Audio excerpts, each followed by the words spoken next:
côté. Ajali.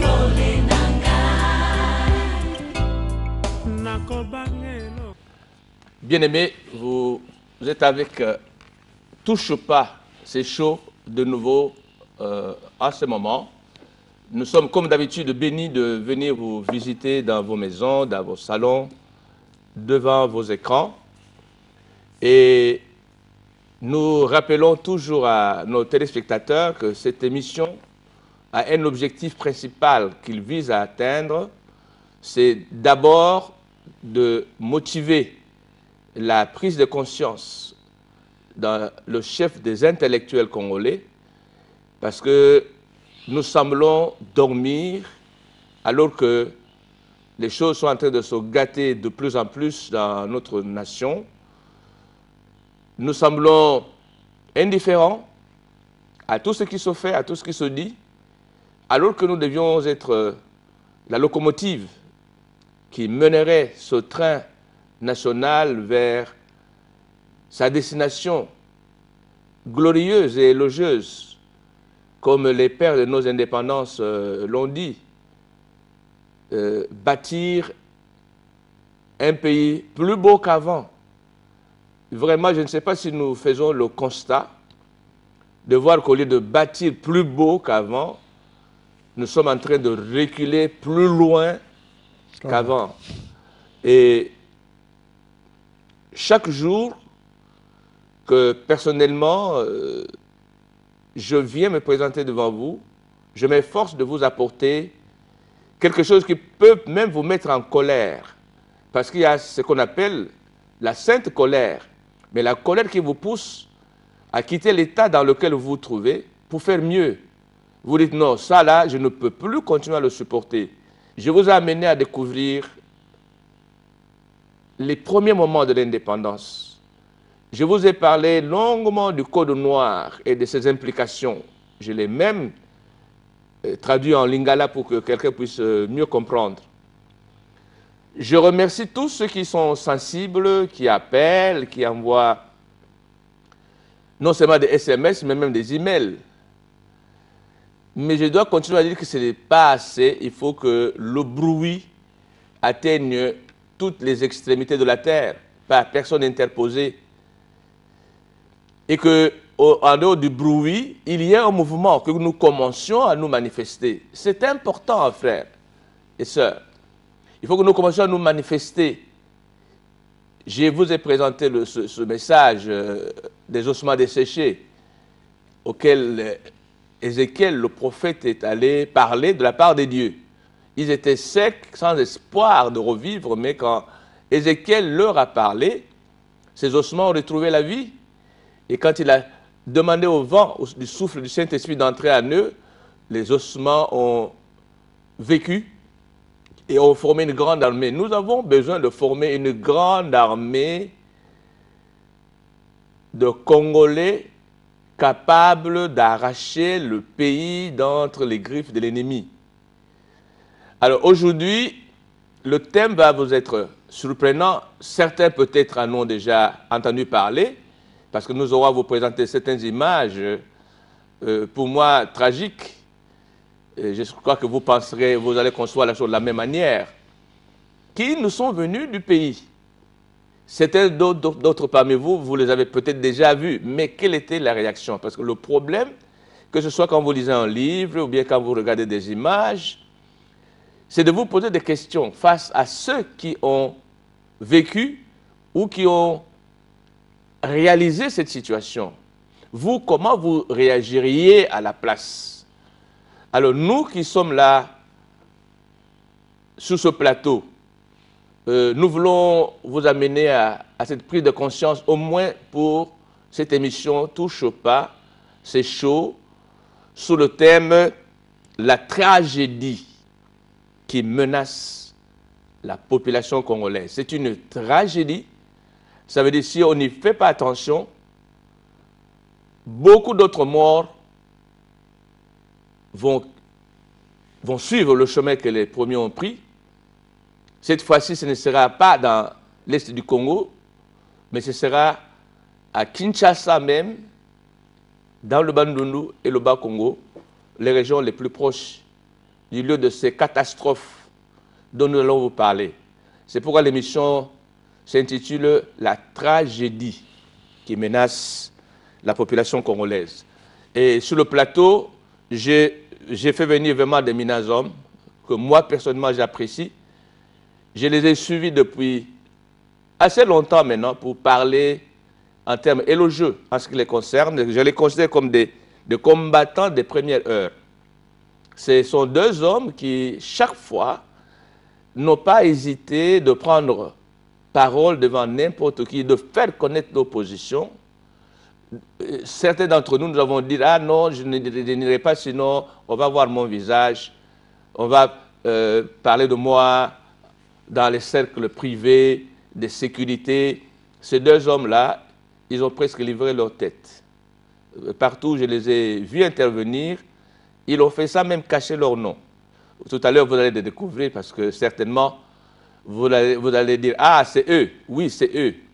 Donc, je les considère comme des avant-gardistes, ceux qui se mettent sur la ligne de front pour dire « Voici le danger qui menace mon peuple.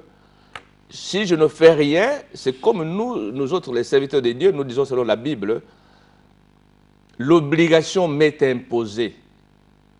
Je suis obligé de faire cela, de dire cela, parce que je me dis, si je ne le fais pas, peut-être il y aura personne d'autre qui le fera. » C'est l'attitude que j'ai toujours prise moi-même, et c'est l'attitude que je voudrais mettre en relief avec ces deux intervenants qui sont avec moi, et c'est l'attitude que nous voudrions vous imparter, vous proposer d'adopter, parce que le temps de réagir, le temps de marcher est arrivé. Alors, c'est un privilège de vous présenter ces deux hommes de Dieu, vraiment que je considère comme des combattants de première ligne. Tout le monde connaît le frère Jean-Gu Kikamba, journaliste et chercheur, un homme très éloquent. Quand il intervient, il va dans la profondeur et il n'aime pas dire n'importe quoi.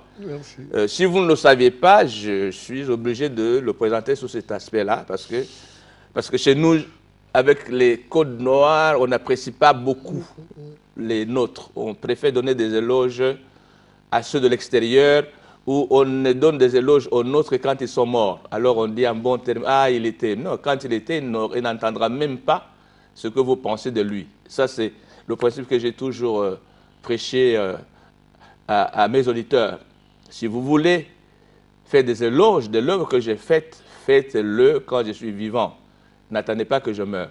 Et vous avez le pasteur Chabani, Sony, le pasteur du peuple. Je bénis vraiment le Seigneur pour cette étiquette qu'on vous a collée. Parce qu'effectivement, pendant longtemps, pendant que beaucoup de pasteurs hésitent à faire connaître leur position ou à prendre des responsabilités sur le plan national, je ne parle pas des politiques seulement, mais dans tous les domaines où il faut que quelqu'un intervienne, que quelqu'un parle, le pasteur Sony n'a jamais ménagé ses efforts et même sacrifié pas seulement son temps mais aussi sa vie pour faire valoir les intérêts du pays. Donc je le considère comme un combattant de première ligne, un homme sur lequel personnellement je peux compter. Alors nous allons à trois débattre ce thème important, la tragédie qui menace la population congolaise. Alors touche pas, c'est chaud, parce que vous allez voir des images qui peuvent vous frapper si vous ne les avez pas encore vues, vous dégoûter même de la vie et vous dire, est-ce que ce n'est pas une arme de destruction massive qui a été sciemment développée et planifiée contre la population congolaise. Je voudrais quand même le permettre d'abord de dire un petit mot, particulièrement au pasteur Sony, peut-être de nous briefer un tout petit peu sur ce que nous allons voir. Merci beaucoup, doyen, pour l'invitation que vous m'avez offerte. Et je dis également bonjour à tous les amis, tous les frères et sœurs qui nous suivent en ce moment. C'est vraiment une tragédie qui menace la population congolaise. Il se fait que pendant cette émission, nous allons essayer un peu de cadrer les choses, cela veut dire essayer un peu de donner l'état des lieux, la situation qui menace justement notre population en ce qui concerne cette tragédie et également les conséquences et les remèdes viendront après. Mais déjà dans l'état des lieux, nous allons parler des cimetières de Kinshasa. Et parmi ces cimetières, il y a les cimetières de Kintambo, de la Gombe et de Kinsuka, qui sont dans une situation très catastrophique. Le tout premier, c'est celui de Kintambo.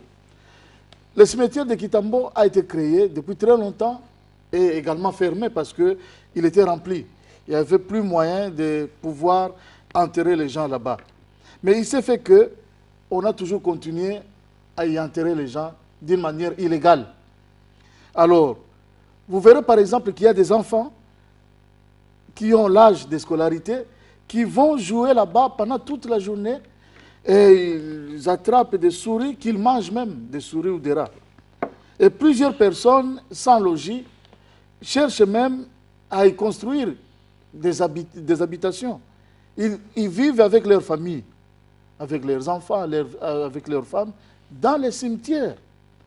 Et aussi par manque de latrines, de toilettes publiques, certaines personnes vont se soulager dans les cimetières.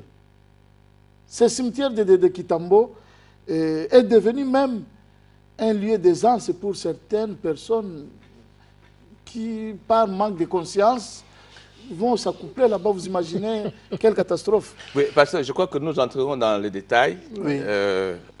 Après que les gens aient vu d'abord les documentaires que nous allons préparer, mais au moins sachez que, mine de rien, une tragédie est en train de se préparer à travers les cimetières de Kinshasa. Restez à l'écoute et suivez d'abord ce que nous allons vous présenter. Mais je voudrais d'abord permettre au frère Jean-Guy de dire un mot à ce niveau-là. Merci, Papa. Merci, pasteur du peuple. Merci à vous, téléspectateurs et téléspectatrices. Content que je suis d'être encore ici devant vous. Je crois que rien n'étonne plus les Congolais. Plus rien n'est étonnant au Congo. Donc, pour le moment, si rien n'est plus étonnant au Congo, avant de continuer d'abord à dire quoi que ce soit, je souhaiterais que nous regardions d'abord les images et ensuite je pourrais dire ce que j'ai à dire. Oui, non, mais il faut que j'attire l'attention sur ce que vous venez de dire. Plus rien n'est étonnant. Ça veut dire qu'on a tout vu au point où l'on se dit qu'est-ce que l'on peut encore faire, qu'est-ce que je peux encore voir. Voilà. Ça, c'est arrivé à l'extrémité de ses capacités. Or, nous avons des capacités inépuisables. Nous avons des ressources inépuisables. Nous avons des terres inépuisables. Donc, pour moi, je n'accepterai pas que le Congolais lui-même se mette dans une position de que pourrais-je encore faire. Nous y sommes assez longtemps restés, frères et sœurs, surtout si vous avez la capacité de réfléchir, ne restez plus aussi apathique, aussi inactif. Et ne dites plus, qu'est-ce que je peux faire? Si vous vous dites, qu'est-ce que je peux faire? Posez-vous plutôt la question, qui pourra faire quelque chose pour mon pays? Parce que la responsabilité te revient, elle me revient. C'est très important. Touche pas, c'est chaud. Suivez les images que nous vous proposons. Tozali na kati ya cimetière ya Kintambo bande kolikamo ya kokamwa na cimetière oyo tilelo bazo continuer kokunda batu cimetière bakanga yango bandaka la parce que modèle bébé là bokoki kondima te tala cimetière ndenge koma batombe ebele ndenge za bosi etoboki misusu bukani tala misusu etengami kala mingi te mbula elingi kobanda awa erosion monene kosalama awa mpo nete siko se bukani makasi boye mabele longwe ezalaka somo makasi parceke bato bakufa na baserke ebimaka libanda mpo modele cimetière ya Kitembo ekomeli ezolakisaka politike ya koprotege bacimetière na ville ya Kinshasa ezalaka te tala neti tome oyo ekomi nango mesa ya mutu akomi koteka basentire na mapapa likolo ya tombo ya mutu kokamwa oyo nyonso ezolakisaka respect ya bamort ezalaka lisusu te ekoma kokamusa ngai cimetière ekoma puelele bato bakoma kosala batoilette kuna ekoma hotel makambo ebele ebele eske cimetière vraiment bisika bakundi mutu okoki kokoma toilette bakoma kobakisa lisusu kaka bato wana okomona baye bamoni kwa wana babuki bakundi lisusu mutu mosusu esika wana antuka eza malamu te ifo bolandela likambo oyo bozwila yango solution bakonzi ya ville ya Kinshasa bozwa nano badisposition mpo na likambo ya cimetière ya Kitambo malgré bokanga ti lelo bazokunda bato tala neti serke oyo bamemi bakei kokunda yango to mituni nani azolia mbongo ya bato bazwa kokunda awa mpo cimetière si bakanga tolérance zero ezozela nini mpo ekota ebele ya bato bakola na mboka bayebi impact eloko bano bazosala na kati ya cimetière ya Kitambo mbango bazali kokima bazosala chasse ya bampuku tala il faut boyebake bampuku bazalaka deux sortes tozala bampuku ya ndaku na bampuku ya zamba mpo na bampuku ya ndaku bazalaka soko liako sukoli maboko te na ntongo kolamuka kolela ebele bakolia yo misapi mpo bango baka na systeme soki bazolia yo bazofula kasi ya zamba bazalaka neti baoyo bozomona soki obende na mokila poso elongwaka wana nde bampuku ya zamba na cadre ya vacances bana ya kaluka kote otala misu bazobeta bale bango kote kaka bampuku kasi esika bazolukela yango na kati ya cimetière bandeko likambo kokamwa cimetière na kala ezalaka esika ya kobanga kasi lelo na bana mike babangaka lisusu cimetière te toyakakanga bango tosombi likulumba desa toyetya bango toyekanga na cimetière baya kitoko yango toliaka ya bapuku ya zamba moko desa toteka so totie lukulumba tolansi tozolanda baso tomoni bango tosaki ale ntongo akota na lukulumba tozwi yango na lukulumba toke na kabongo nde tokanga bango ezali elo moko boye ya buli songe boye so totie na nzela na bango ntango azoya akoti kuna tokangi ye tala mbangu tala kutu mosu alinga tuta likolo ya tombo bazoniata soki tombo ya nani nyonso mpo na koluka mpuku likambo kokamwa tala likambo ya kolia oyo ndenge tolobaka na lingala fasile na Kinshasa na tolie te tokolia biloko ya ndenge na ndenge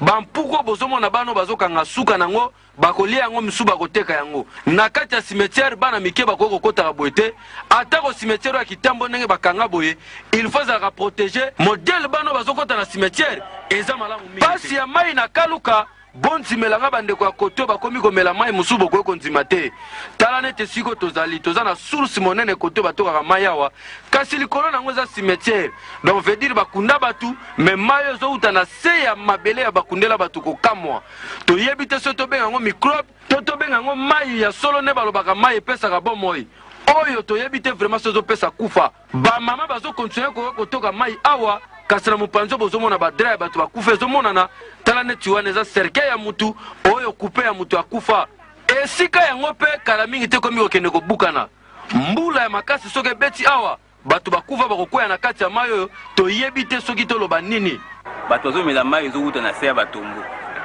moni baimage ya baserke ndenge ebimi libanda mai ebimaka nango te yango tozwaka mai oyo yango tobikisaka biso na mboka oyo tozalaka mai pasi biso na congolais tozomona pasi mpona mai papa mai eza te tozomela mai tombula bati mikuwa bato ezakitoti na mai makambo pasi tozomela pasi papa tasolaka bo mai ebima tomelaka yango bato wana toyebi sansi nango te soki euta wapi soki réseau nango toyebi te me bino bakonzi bozwa solution mpona mai biso tokuma komela mai ya cimetière bilamba ezodiembila boye tozomela pi biso bato banyama ebele na kati biwe kuma kuyele biso mbangu bozotuna yango ni pwana nini bokuma kokufa boye mbangu samu mai tozomela ezosala kitoko te na libumu oyo wana eza baserke bato bapolapola donc na se nango nde bisika mai ebima komela kaka wana tosokolaka mai wana yango mpe balambelaka yango basokola bilamba do mai wana nde moto edaka biso bakonzi ya régie des eaux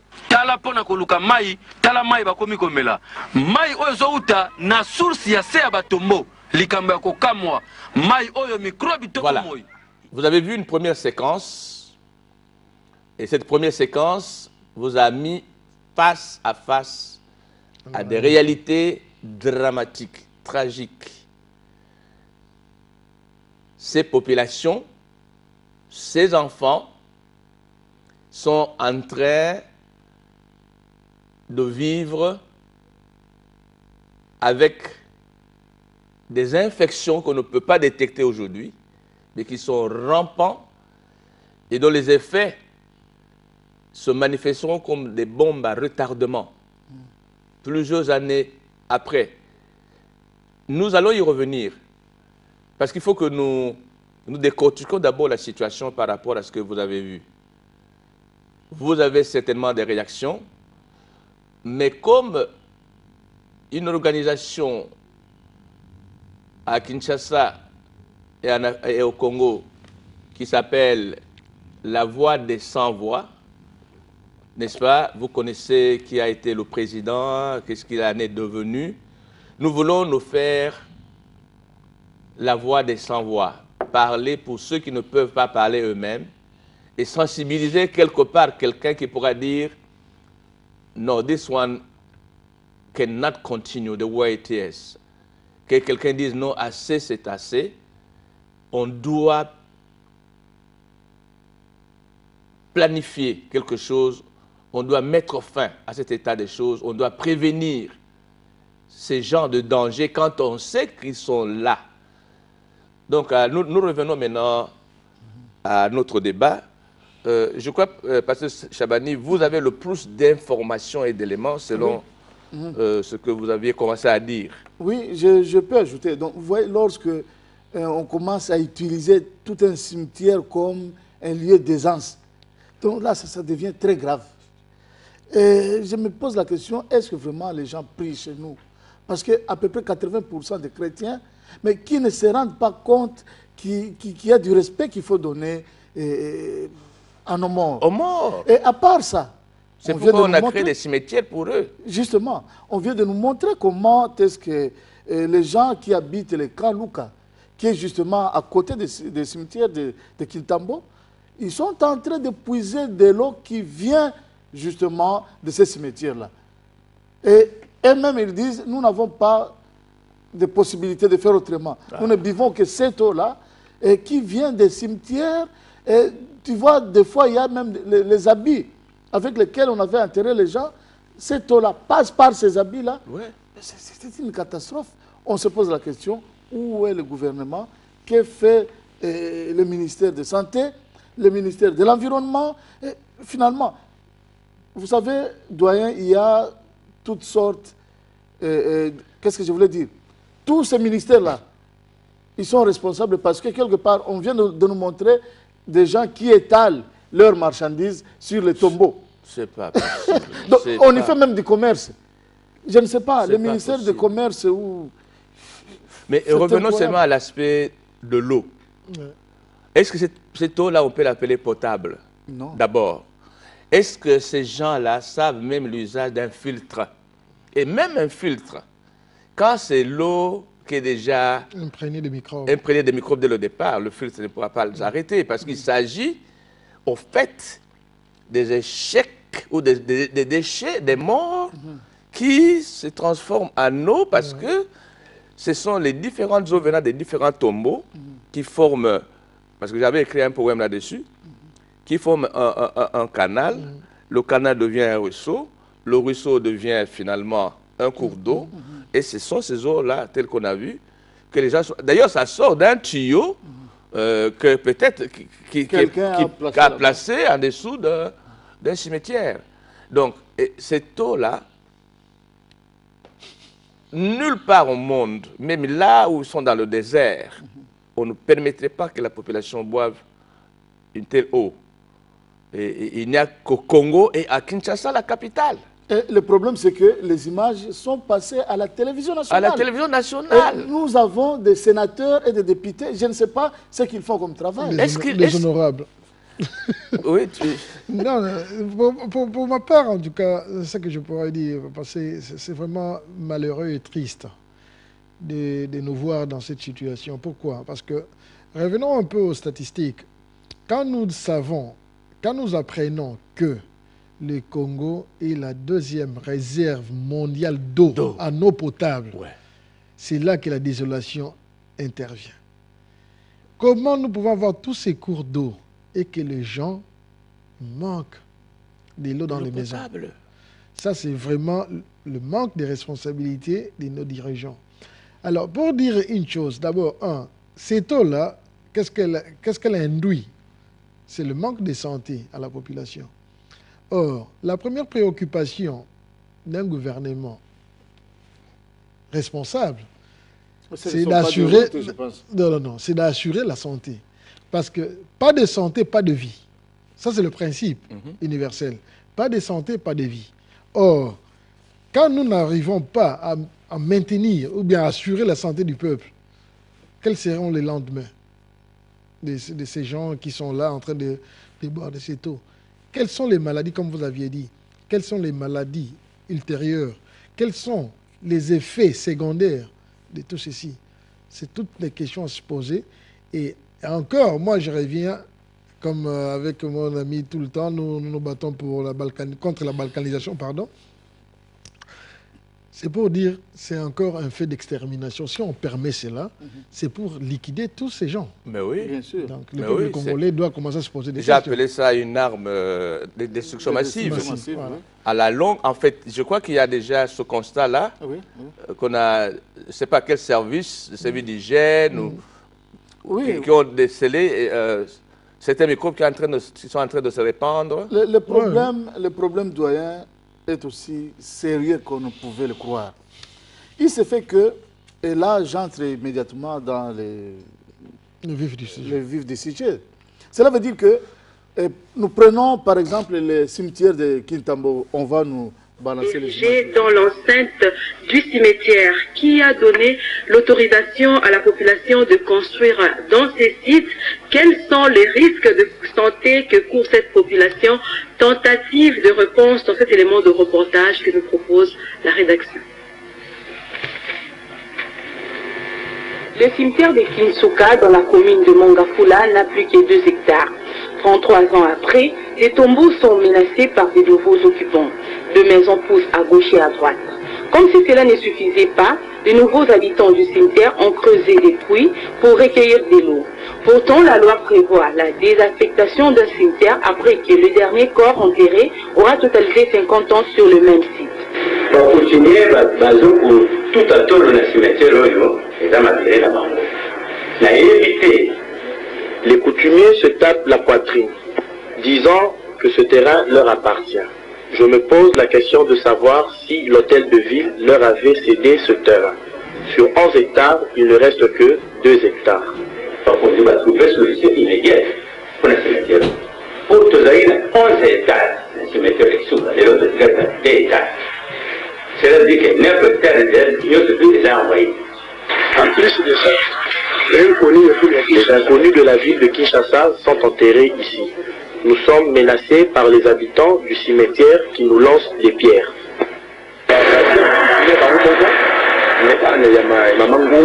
Les enfants de Maman Ngunga distribuent ce terrain. Si les autorités sont au courant de ce problème, qu'ils ferment carrément ce cimetière. Quels sont les risques de santé qui courent les habitants du cimetière en consommant l'eau recueillie dans ces puits? Sur le plan juridique, à ma connaissance, c'est 50 ans après le dernier enterrement qu'un cimetière peut être mis de côté. Alors sur le plan médical, après qu'on ait mis de côté un cimetière, normalement il faut désinsectiser et désinfecter les cimetières. Donc il y a des produits chimiques qu'on va utiliser pour pouvoir rendre les cimetières, pour pouvoir désinfecter les cimetières. Mais ce qui n'a pas été le cas d'ailleurs, jusqu'à l'année passée, on conduit d'enterrer les morts dans les cimetières, n'a pas été désinfecté, il n'a pas été désinfecté, donc toutes les conditions pour transmettre toutes les maladies contagieuses sont réunies. Mais le risque majeur du fait que la population construit des puits d'eau, l'eau qui est utilisée pour l'alimentation risque une épidémie de choléra.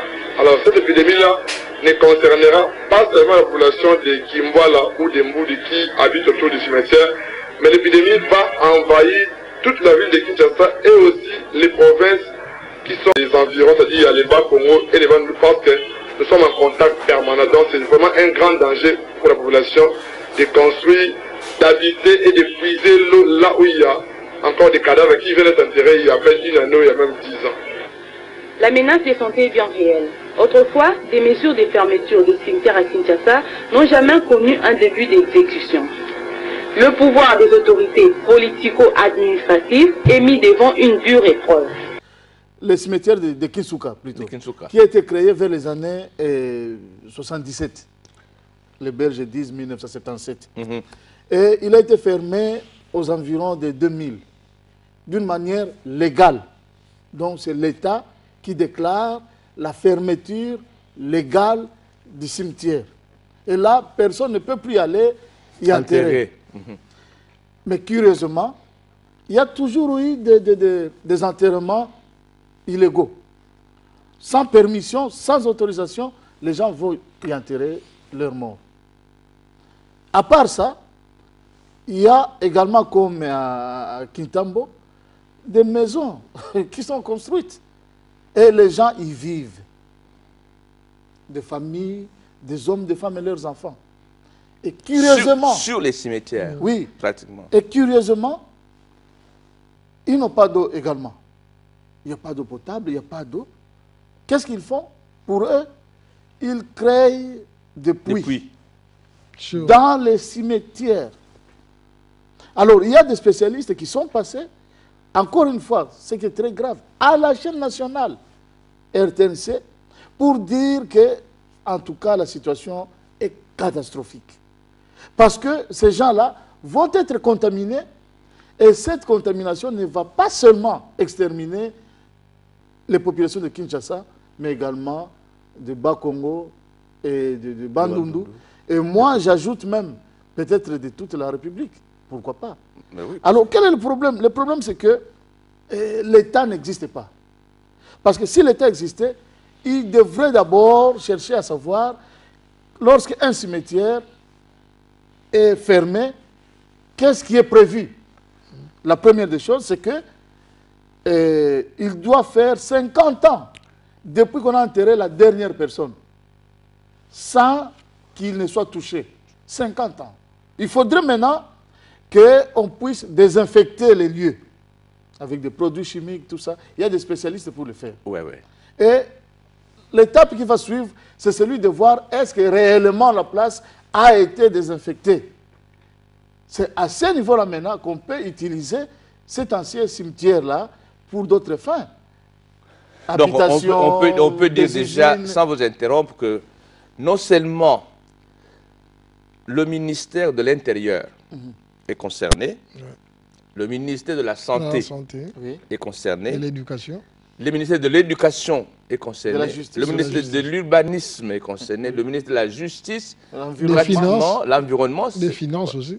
Les Finances, pratiquement c'est tout un gouvernement. Vraiment, parce qu'il faut interdire formellement avec des sanctions. Mais comment? Comment quelqu'un peut aller enterrer un cadavre dans un cimetière fermé? Ça, on ne le verrait nulle part en Europe. Ou construire des maisons dans les construire des maisons. Enterrer parce qu'il faut enregistrer le cadavre. Au cadastre, on va faire au service des choses. D'urbanisation et puis de l'hôtel des villes. Donc, il faut enregistrer ces morts. Parce qu'ici, on sait tout mort est enregistré. Et on sait à quel niveau, à quel endroit, à quelle année, patati patata.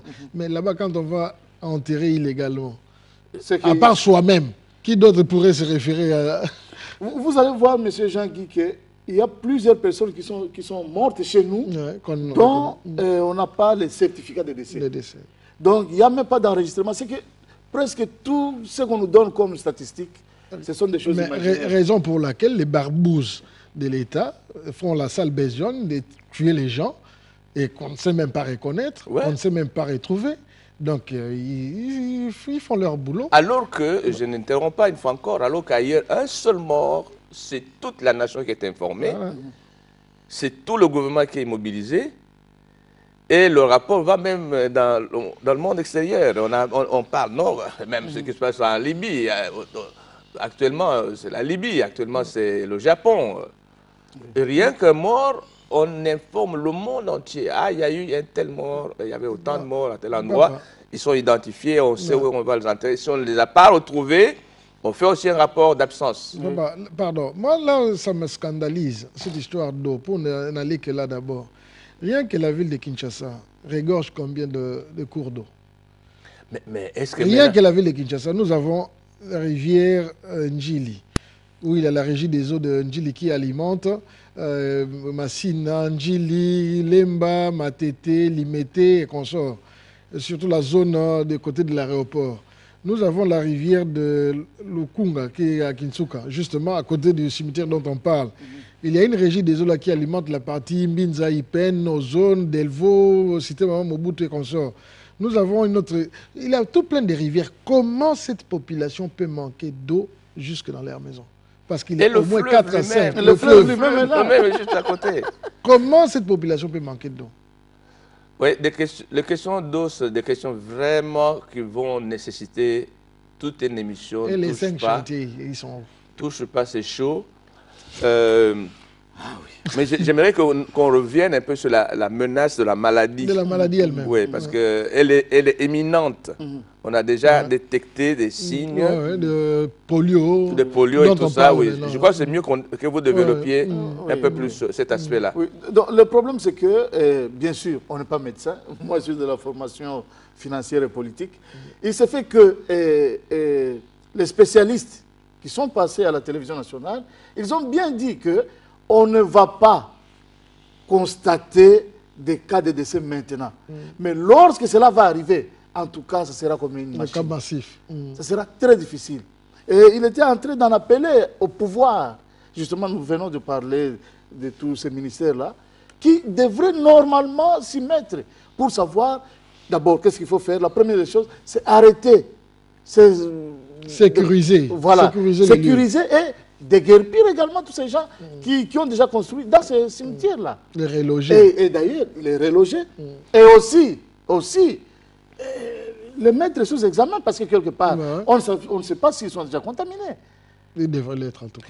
Vous voyez, moi, c'est pourquoi l'intérêt de cette émission, parce que c'est un constat que nous devons faire ensemble. Là, le travail que nous sommes en train de faire, nous autres ici, c'est comme élaborer un projet de société pour un gouvernement qui n'existe pas. Un gouvernement qui viendra un jour. Parce que dans d'autres pays, et moi je vis en Angleterre depuis 26 ans maintenant, donc je peux parler de l'Angleterre, il n'y a rien qui se fait à l'improviste ni à la dernière minute. Des études de faisabilité viennent des années en avance. 10 ans minimum. Aujourd'hui, tel que nous sommes en 2011, l'Angleterre, dans tous les domaines, est en train de préparer déjà 2020-2050. Il y a des équipes de spécialistes qui s'y mettent pour planifier le futur. Parce que le projet, c'est quoi? C'est de donner à la génération future des meilleures conditions que notre génération. Or, chez nous, on attend la dernière minute pour se précipiter. Mais il y a cet adage qui dit « prévenir vaut mieux que guérir ». Est-ce qu'il n'est pas possible de recommander des méthodes de prévention à nos autorités? Je ne sais pas ce que vous penserez. Avant que mon ami puisse intervenir, on nous a toujours bouché les oreilles avec ce qu'ils appellent sénateurs, députés. Honorable. Moi, je pense qu'il n'existe pas ces gens-là. Parce qu'aujourd'hui, nous venons de parler à peu près 6 ministères ici. Mais vous avez oublié le ministère de l'Éducation. Nous avons vu les enfants qui étaient en train de... Nous avons cité l'éducation. Il y a l'un de leurs ministres du pouvoir actuel qui a bien dit qu'il y a à peu près seulement 36% des enfants scolarisés. Et dans quelles conditions? Et dans quelles conditions d'ailleurs?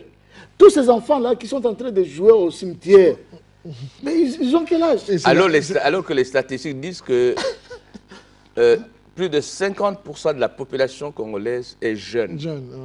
Moins de 15 ans. Et aujourd'hui, la moyenne de la population congolaise active est vraiment en dessous de 50 ans. Où va l'argent de cobalt? Où va l'argent du cuivre? Où va l'argent du coltan? Où va tout cet de argent-là? l'uranium. Sénateur, député, qu'est-ce que vous faites? Mais revenons un peu côté santé, parce que c'est ça le plus inquiétant. Parce que nous croyons seulement que c'est la guerre qui tue les populations en général. Mais ces maladies qui, dans les temps qui viendront, feront en sorte que les Congolais lui-même, parce que c'est les Congolais qui en périssent. Ce ne sont pas ces étrangers, les Libanais, les Rwandais qui sont au pouvoir, qui sont bien placés, qui sont en train d'en périr. Et ils boivent de l'eau qui sont en train de commander des pays étrangers. Mais oui. Donc c'est eux qui vont être là avec leurs enfants et la population congolaise est exterminée. Décimée.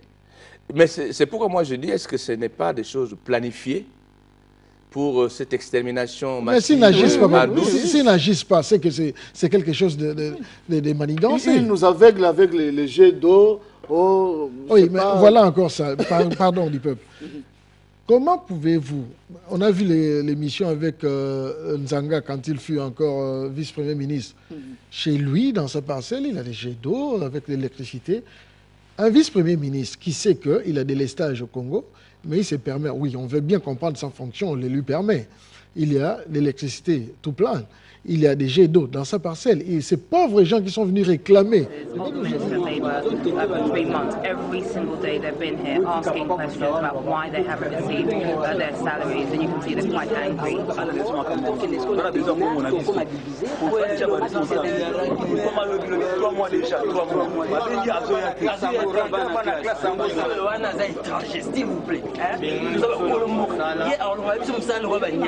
En plus de si, combien de fois? Convocation, troisième convocation, signé na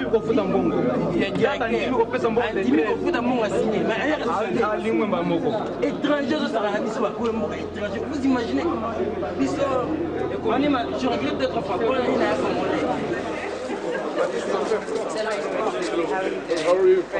They've been protesting. Did you address the issue for them or find out what the issue was for? Tout ça, 3 mois, jour pour jour, nous ne rentrons qu'à 16 heures. Mais en tout cas, personne ne peut rigoler. What have you told these men and how can you address their grievance? I just told them that if any company should behave like that, we will just take back the working permit, so they will not be able to live here and work here. As simple as that. And can they rely on this? Ils sont venus réclamer leur droit de salaire depuis des mois. Ils voient ça, des jets d'eau. Vous allez construire un jet d'eau sur une place publique. Mais pendant ce temps, il y a des gens qui meurent d'envie d'avoir de l'eau. Qui vont puiser de l'eau de cimetière, des débris. Il faut le dire, des débris, des cadavres. Mais ça, c'est scandaleux. Comment des dirigeants peuvent supporter des choses comme ça? Nous voulons bien comprendre. Et quand les gens disent que non, oui, le gouvernement a travaillé, demandons leur les bilans. Ça saute aux yeux qu'il n'y a aucun bilan, c'est négatif. Plus que négatif. C'est un gouvernement normalement à faire partir d'office. Parce qu'un gouvernement qui ne protège pas sa population, à quoi il sert? Parce que la première des choses, c'est de protéger le peuple. L'armée doit protéger le peuple. Et on est là, les soi-disant honorables. Ils sont là pour défendre le peuple. Mais pourquoi le peuple congolais doit être délaissé à lui-même? Vous voyez, ça c'est ce que j'ai toujours dit, même quand je parle des pasteurs et des hommes de Dieu, on ne peut pas être responsable de quelque domaine que ce soit dans un pays et négliger les intérêts du peuple. Le pasteur est là d'abord pour le peuple. Là où le peuple souffre, le pasteur doit souffrir. Un membre du gouvernement doit être là d'abord pour le peuple. Là où le peuple souffre, lui, il doit souffrir. Un chef d'État n'est là que pour le peuple. Donc si nous oublions cette notion là-bas, nous ne ferons pas ce que font ce qu'on appelle les pays de démocratie. La démocratie n'existe pas sans peuple. Et aujourd'hui, l'objectif que nous poursuivons, c'est quoi? Sensibiliser les intellectuels, motiver les intellectuels, nous mettre debout. Hein, comme disent les Bakongo, Mika Memboa, ça veut dire nous sommes comme les poils de chien. Et moi, c'est pas s'il faut l'appeler parabole, ça m'a toujours béni. nous coucher ensemble, nous lever ensemble. C'est ça qui a fait la réussite de l'ABACO, l'Alliance des Bas-Congo depuis longtemps. Aujourd'hui, le peuple congolais doit se mettre dans un état des poils du chien. Parce qu'il y a trop d'intérêts personnels qui prévalent là où les intérêts nationaux, les intérêts du peuple devraient prévaloir. Comme l'exemple que vient de prendre le frère Jean-Guy. Un premier ministre ou un vice-premier ministre qui vit dans une grande villa où il y a la lumière tous les jours. Il ne connaît jamais de coupure d'électricité. Je ne sais pas par quel moyen. Il a de l'eau tous les jours et l'eau même à en abuser, où il y a des jets d'eau. Et la piscine. Pendant que la population ne peut pas avoir l'électricité, ne peut pas avoir de l'eau à boire, et on se réjouit, je trouve cela vilain et méchant. Donc nous sommes obligés de mobiliser et de motiver les intellectuels pour que nous puissions commencer à prendre la parole. Et la parole, le bruit que nous allons faire va provoquer le mouvement. On ne sait pas qu'est-ce que le mouvement va amener, mais est-il qu'il y aura un rassemblement. Et déjà très nombreux, les Congolais de la diaspora, les Congolais au pays, nous allons nous mettre debout comme une armée pour dire nous récupérons le Zaïre ou nous mourrons. Oui, et je crois que nous devons arriver, nous devons arriver à ce point-là pour que quelqu'un comprenne. Je ne sais pas s'il y a encore quelques images ou quelques commentaires. Oui, je voulais ajouter ceci pour dire que ce langage-là que nous avons toujours écouté, Ngana Salaka politique était, Ngana Za politicien était, non. Nous sommes dans une situation de récupération de notre pays qui est occupé aujourd'hui par les ennemis que personne n'ignore. Et alors, à ce niveau-là, laissez-nous vous rappeler une petite définition qui dit ceci, que il y a faire la politique, ça peut se faire justement de deux manières. Il y a ceux-là qui font la politique active sur le terrain et d'autres qui font la politique participative. Lorsque vous êtes en train de payer les factures de courant, vous êtes en train de payer le minerval de vos enfants à l'école, lorsque vous payez vos taxes, mais vous participez à construire votre pays. Donc, ce sont des dires dans la politique. Tala, la situation est là. Yosa Congolais, le billet talingaïté. Tout état famille, partout, les gens que tu as laissés là-bas, ils sont dans cette situation à Kinshasa. Jamais une journée ne se passe sans que nous puissions parler de Kinshasa. Mais maintenant, voilà, il y a des gens qui sont en train d'être contaminés petit à petit. Et la catastrophe va venir. Qu'est-ce que toi tu dis? Tu ne vas pas participer. Parce qu'au sein de la politique était... Mais vous voulez laisser votre pays à qui finalement? Moi, je voudrais revenir un peu pour que beaucoup de gens comprennent, surtout sur ces taux-là de Kitambo, de Kinsuka, par rapport à la santé. Nous savons que les cadavres, souvent, pour la plupart, il y en a qui sont on a enterré suite à des maladies contagieuses. Il y en a avec qui on a embaumé avec de chloroforme. Il y en a avec qui on a fait ceci, cela, des essais, je ne sais pas quoi. Et nous savons que un corps enterré pendant un certain temps comment se décompose. Et cette poussière, comme vous avez dit, devient source d'énergie, donc de l'eau, de tout ce qu'on veut, même de l'électricité même. Bon, quand par exemple cette eau vient d'un cadavre décomposé, démantelé, détruit, et que cette poussière est entraînée dans cette eau, et la poussière mêlée avec de l'eau, on ne sait plus la filtrer, parce que tout est imprégné dedans. Bien. Maintenant, quelqu'un qui boit de l'eau venue, je ne sais pas, des cadavres suite à une maladie quelconque, pour ne pas citer les maladies que nous connaissons au pays, le sida, l'Ebola et tout ce qui s'ensuit. Il y a des maladies comme les nomas, qu'on a vu d'ailleurs avec le passage Chabani, qu'on va encore émettre. Bien. Maintenant, dans un corps humain, qu'est-ce que cela peut représenter au fil du temps? Et cette personne va souffrir comment? Et surtout que nous savons, il n'y a plus d'argent dans la population pour aller prendre des soins, pour aller faire des vaccins, pour aller faire ceci. Aujourd'hui, on nous parle de vaccins massifs. Mais qui dit que ce sont des vaccins honnêtes? On ne peut pas obliger un peuple à aller prendre le vaccin. Non, comment? On n'oblige pas. Avec des armes. On explique aux gens. La police est derrière. Ça nous étonne qu'ils nous disent pourquoi ils sont en train d'obliger les gens à aller se faire vacciner. C'est malheureux. Peuple congolais, nous devons nous mettre debout. Moi, doyen, j'aimerais que prochainement vous puissiez inviter des spécialistes en la matière. Voilà, parce que cette question que mon ami Jean-Guy vient de poser mérite une réponse venant des spécialistes. Des médecins. Des médecins. Nous avons besoin de psychologues. Je pense que nous avons des médecins congolais ici, oui, nous avons des juristes, nous avons... Parce que dans tous les domaines, nous avons des Congolais qui ont quelque chose à apporter. Donc nous vous lançons cet appel-là. Puisque le temps nous presse, nous voulons d'abord vous dire ceci. À tous les Congolais qui nous suivent, spécialement les intellectuels, les choses que nous débattons, et je parle spécialement de l'émission Touche pas c'est chaud du ministère international d'Espagne de la Gloire, que ce soit des émissions à caractère culturel, ou littéraire, ou politique, ou spirituel, nous mettons tout ça sur des DVD. Et nous voulons vous demander, en vous suppliant en tant que Congolais, de ne plus maintenir l'habitude de demander Botinanga et copie Yaofele. Il faut que vous commenciez à savoir que nous sommes en train d'implanter quelque chose qui va produire des résultats un jour. Je vous parle toujours de 15 personnes qui étaient autour du roi Louis XIV. Il n'était qu'à 15. Mais les travaux qu'ils ont faits pendant 27 ans ont produit le Code noir. Et le Code noir, c'est ce qui a fait de toi et de moi ce que nous sommes. Et cela fait 3 siècles et quelques années. Le travail d'une personne qui a fait des recherches et des études peut produire des changements énormes dans la vie d'une communauté.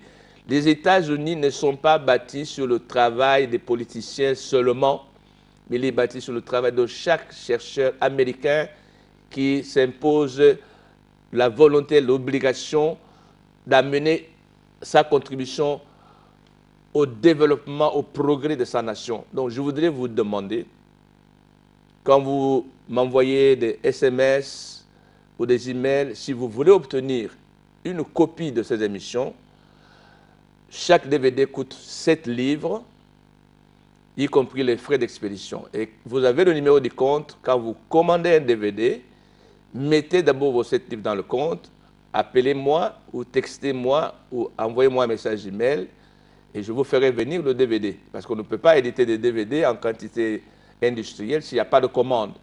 Et je voudrais vous dire qu'un pasteur comme T.D. Jakes, son budget est constitué de 50% des recettes des DVD. Parce que ces enseignements sont commandés par des chrétiens dans le monde entier. 50% de ces recettes. Donc vous pouvez, ce n'est pas pour nous enrichir, mais c'est pour mieux faire le travail. Donc ça, c'est la première annonce. Nous avons actuellement des DVD, le Code noir de Louis XIV que j'ai mis à Lingala, le temps de prophétiser aux ossements desséchés, coupe la tête de ton Goliath qui est passé il n'y a pas longtemps, la lettre ouverte aux noirs qui ne lisent pas.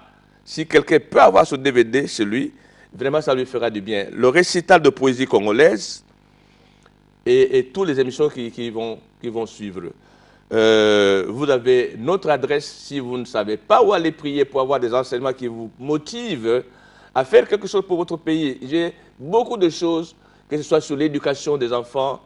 Je reviendrai avec les jeunes, je vais organiser un programme de jeunes, je vais organiser un programme avec les femmes parce que moi j'ai toujours dit que la femme est plus intelligente, plus organisée et je sais que le jour où les femmes prendront le devant, comme ils commencent à le faire, les choses changeront dans notre pays. Bref, tout ceci se trouve sur des DVD.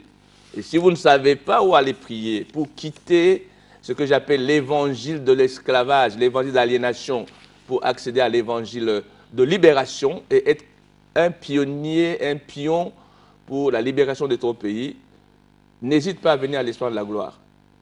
Mais je ne dis pas que quelqu'un doit quitter là où il prie. Reste là où tu pries, mais si tu ne pries pas et tu veux évoluer dans le sens de devenir un acteur et pas un spectateur, l'Espoir de la gloire a des portes ouvertes.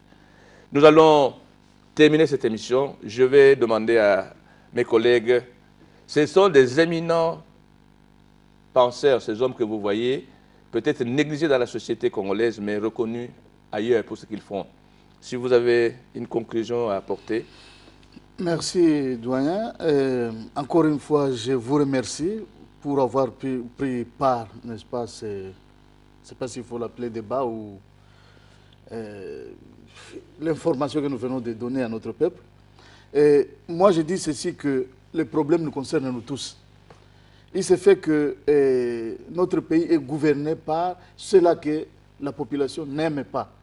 Mais comme vous l'avez dit, il est temps maintenant que chacun de nous puisse se mettre debout et chercher à donner solution à sa manière. Parce que ce sont nos familles qui sont en train de souffrir là-bas. Et ceci, c'est une bombe à retardement. Vous savez, une bombe peut éclater à tout moment. À tout moment. Nous ne savons pas de quelle manière ça va éclater.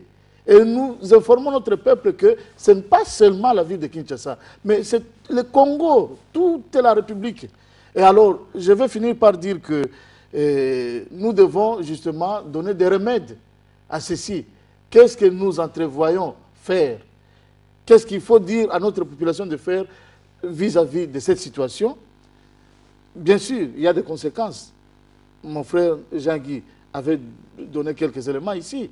Mais moi, je dis également, et là c'est vraiment pour terminer, que de la même manière que l'eau nous cause vraiment des difficultés chez nous, on n'a pas d'eau, on n'a pas d'électricité, de la même manière aussi, les Congolais ne sont pas en train de prendre des décisions, de se mettre immédiatement au travail afin que nous puissions en finir avec cette situation. Voilà, ça, c'est vraiment parce qu'actuellement, tout le monde est unanime à reconnaître que le problème du Congolais n'est pas le Rwandais ni l'étranger. Le problème du Congolais, c'est le Congolais lui-même. Nous sommes en train de pérenniser une mentalité que nous avons héritée. Mais si nous n'arrêtons pas, ça va continuer encore. Et nous y reviendrons. Frère Jean-Guy. Merci, Fapati. Tout ce que je pourrais demander disons, aux nôtres, c'est d'abord de nous conscientiser nous-mêmes. Comme nous disons, c'est d'abord nous. Si aujourd'hui nous perdons ou nous perdions cette terre qui a été nôtre depuis des décennies, depuis des siècles, que deviendrions-nous? Que deviendrions nos enfants? Alors, ce que moi je pourrais conseiller, c'est que nous nous lévions dès maintenant, chacun de son côté aussi, et surtout de faire la petite pierre, d'ajouter la petite pierre possible, n'est pas seulement attendre que tout soit fait par certains.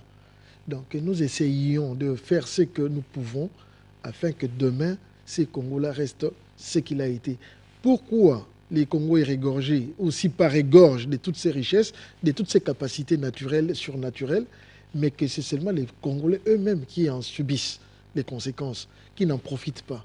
Et que ce soit les étrangers, oui d'accord, les étrangers doivent être partout, mais d'abord, c'est les lentilles d'un pays qui doivent bénéficier des terres, de toutes les richesses. Alors, peuple congolais, ne souffre pas dans toi-même, mais essaye de vouloir bénéficier de ce que tu peux. Merci. Nous y reviendrons, mais c'était la conclusion de mon dernier message. Coupe la tête de ton Goliath. Tu as un Goliath qui te menace, mais ce Goliath n'est pas plus fort que toi. Tu as les moyens d'aller le terrasser, de lui couper la tête. Quand le héros, le champion tombe, tu verras que toute son armée va fuir et les malheurs que nous connaissons maintenant vont prendre fin. Mais si nous ne coupons pas la tête de notre Goliath, Goliath va continuer à nous menacer. Touche pas, c'est chaud. On y revient.